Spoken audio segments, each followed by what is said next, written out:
Ayo perkuat literasi. Salah satu trik untuk memperkuat literasi anak didik kita adalah dengan membiasakan mereka terpapar terhadap berbagai jenis teks. Ibu dan Bapak guru pasti sudah tidak asing dengan istilah teks fiksi dan non-fiksi. Tapi apakah Ibu dan Bapak guru yakin sudah dapat memaksimalkan penggunaan teks fiksi dan non-fiksi untuk memperkuat literasi peserta didik? Pada sesi kali ini, kita akan fokus membahas mengenai teks non-fiksi. Teks non-fiksi adalah rangkaian kata-kata yang menjadikan informasi fakta yang dapat dipertanggungjawabkan kebenarannya. Dengan kata lain, semua fakta pada teks non-fiksi ditulis berdasarkan peristiwa yang telah terjadi atau data yang terdokumentasikan. Membaca teks non-fiksi bermanfaat untuk memperkaya, memperluas, atau mengoreksi pemahaman peserta didik tentang sesuatu. Meski begitu, tidak ada peraturan terkait gaya bahasa penulisan teks non-fiksi.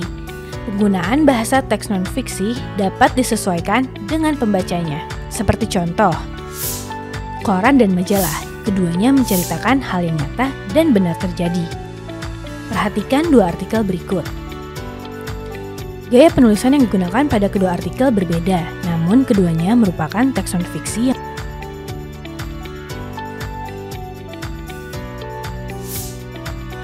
kita sering menjumpai teks non-fiksi dengan beragam topik lintas keilmuan.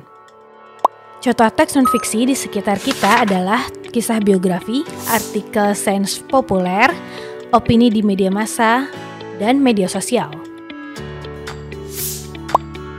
Lalu, bagaimana cara kita untuk memaksimalkan penggunaan teks non-fiksi untuk memperkuat literasi peserta didik? Tentunya, Bapak dan Ibu dapat meningkatkan kecakapan berpikir peserta didik saat membaca teks non-fiksi pada beragam mata pelajaran.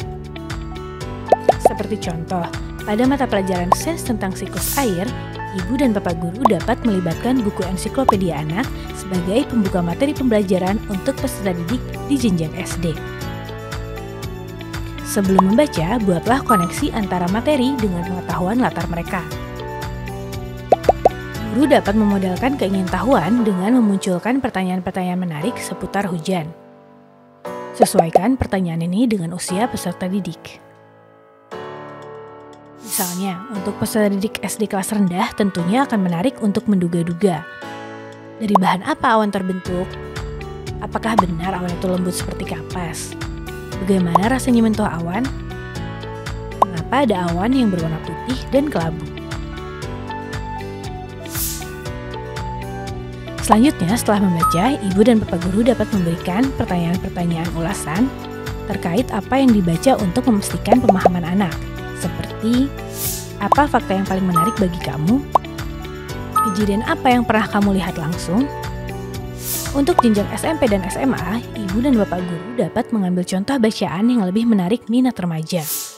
Seperti artikel berita, biografi, atau jurnal ilmiah untuk membuka suatu topik pembelajaran. Seperti contoh, ketika sedang mempelajari mata pelajaran fisika mengenai gravitasi, peserta didik dapat diajak untuk menonton film pendek atau artikel populer tentang fakta-fakta unik atau mitos seputar gravitasi. Berikan pertanyaan pemantik untuk menumbuhkan minat dan merangsang peserta didik berpikir tentang materi yang akan dipelajari.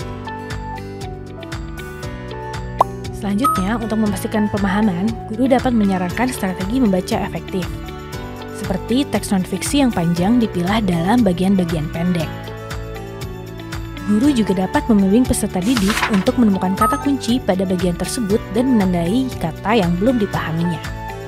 Guru dapat mengajarkan peserta didik untuk menambahkan catatan, pertanyaan terhadap bagian yang belum dipahami. Ajarkan peserta didik untuk membuat prediksi dan melakukan riset sederhana untuk mengklarifikasi prediksinya tersebut. Contoh lainnya, penggunaan teks non-fiksi juga dapat dilakukan pada mata pelajaran PJOK.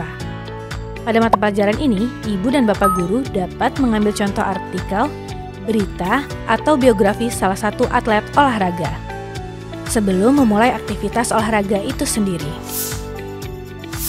Seperti contoh, sebelum mengajak murid melakukan aktivitas berlari, guru dapat memutar video tentang teknik berlari agar meningkatkan kapasitas oksigen dalam paru.